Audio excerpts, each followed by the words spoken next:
Alright, let's dive into something that's been bubbling up in the news lately, and trust me, it's a doozy. Imagine a critical choke point in global trade, a narrow strait where tensions between global superpowers and regional players are at an all-time high. Now, throw in talks of reopening it, potential deals, and a whole lot of geopolitical maneuvering.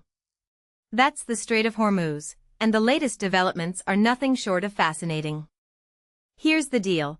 President Trump recently hinted that a deal to reopen the Strait of Hormuz could be announced as early as today or tomorrow. But what makes this really interesting is the context behind it. Iran and Oman have been in talks, and the mechanics of this deal are far from straightforward. Personally, I think this is one of those moments where the devil is in the details.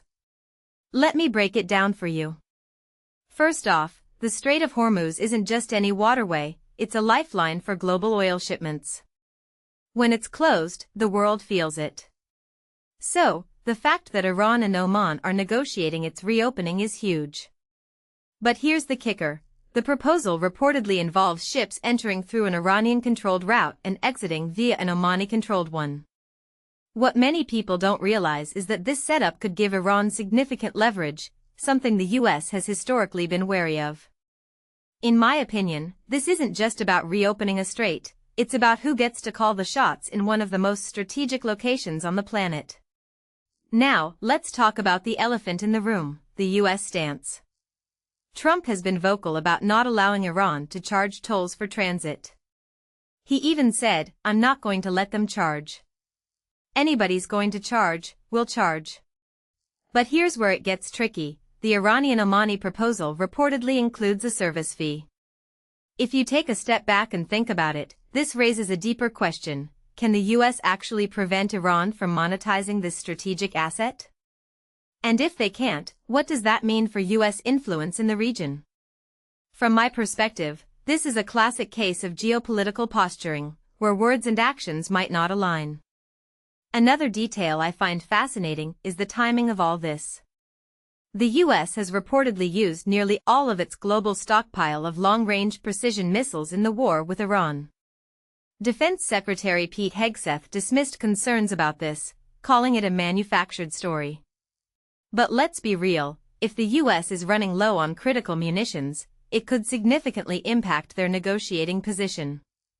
What this really suggests is that the US might be more eager for a deal than they're letting on. Personally, I think this is a massive vulnerability that's being downplayed, and it could have huge implications for how this conflict unfolds. Meanwhile, the humanitarian situation in Iran is alarming. The UN rights chief, Volker Turk, recently expressed concern over a surge in executions since March, with at least 56 people executed on national security-related charges.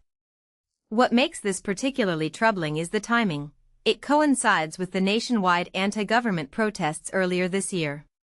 In my opinion, this isn't just about law and order, it's about suppressing dissent and sending a message. If you take a step back and think about it, this raises a deeper question. How much does the international community care about human rights when strategic interests are at play?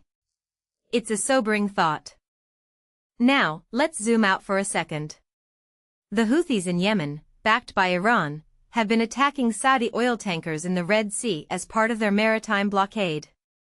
This isn't just a local conflict, it's part of a broader regional struggle for power. What many people don't realize is that these attacks are a direct response to Saudi Arabia diverting its oil tankers to the northern Red Sea. From my perspective, this is a classic example of how conflicts in one area can spill over into others, creating a domino effect of instability. It's a reminder that in geopolitics, everything is connected. So, where does this leave us?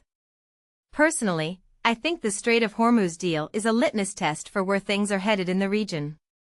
If it goes through, it could signal a shift toward de-escalation. But if it falls apart, we could be looking at even more tension. One thing that immediately stands out is how much is at stake, not just for the US and Iran, but for the global economy. What this really suggests is that we're at a pivotal moment, and the decisions made in the next few days could shape the region for years to come. As I wrap this up, I'm left with a lingering question. Are we witnessing the beginning of the end of this conflict, or just another chapter in a much longer story? What do you think? Let me know in the comments below. And if you found this analysis insightful, don't forget to like, share, and subscribe for more deep dives into the stories that matter. Thanks for watching.